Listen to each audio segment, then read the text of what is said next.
Hello, my name is Freddie. Welcome to my otolith extraction video. Today we're going to be removing the otolith off this mackerel that we have right here. This beautiful mackerel was provided by Waitrose, so thank you Waitrose. Okay. Now, what are otoliths?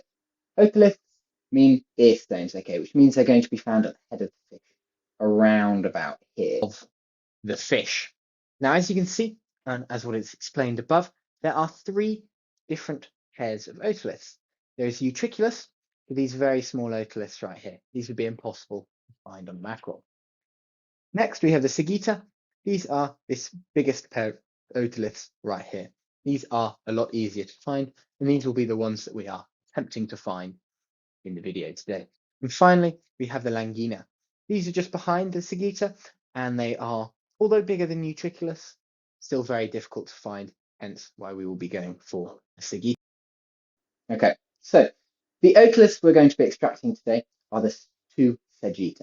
These are the large otoliths found right at the top of there. Now, before we start this, I need to make sure that I'm fully equipped. So I've got my lab goggles here, put these on, and my coat. Let's introduce the equipment, shall we? So, start off with, we've got a pair of scissors. This is to get through the gills themselves. Next up, we have this set of tweezers.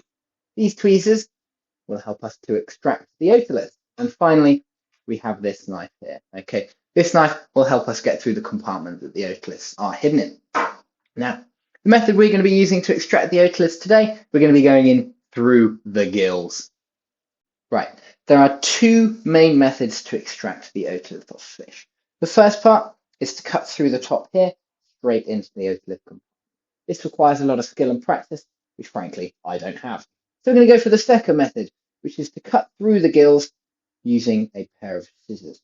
Now, to start off with, what you need to do, you need to open up the gills and its mouth right there. Then we're going to get a pair of scissors and we're going to cut through the gills right. Okay. Now, this will open up the fish quite a lot. Cut. Cool.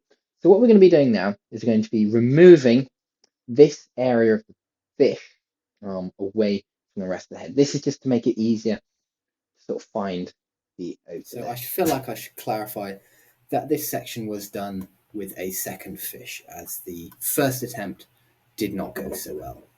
Okay, so after very thinly slicing through the fish, after we struggled to find the compartment, we've found the otolith compartment here and here.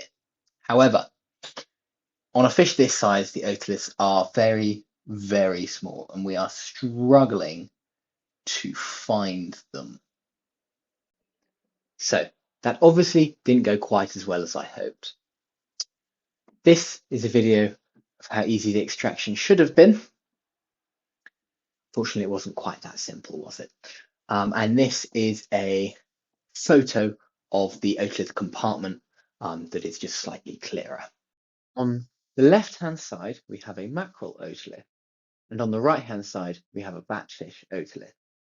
Earlier on in this document, we talked about how varying otolith shapes come about due to varying lifestyles. Based on what we know already, which of these two fish do you think has the more active lifestyle? And for those wondering what I did with the fish, I ate it for supper. It was very tasty. Take one. Take three. Take five.